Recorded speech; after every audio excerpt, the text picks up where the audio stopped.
Buenos días, chavalada. Estamos aquí con el Farruco en el castillo, en una zona nueva que nos enseñó el Eloy.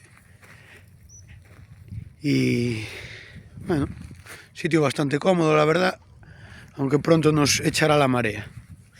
Vamos a ver si cae algo.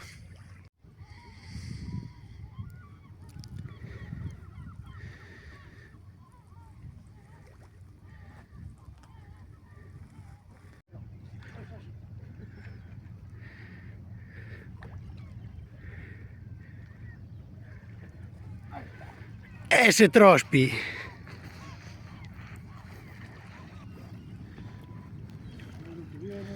Que viene. E ollo Sargis. Chepa. Chepa. Cheparella boa. Ai sí, cheparella.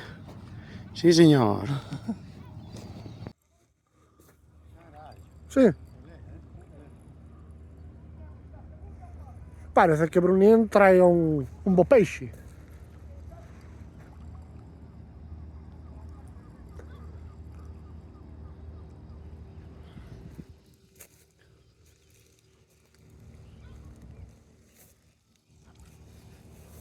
Caralho, que é isso, Bruninho?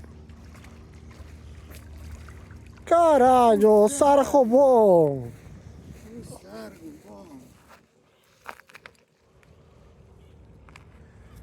E hoxe un bo sargo para Bruno.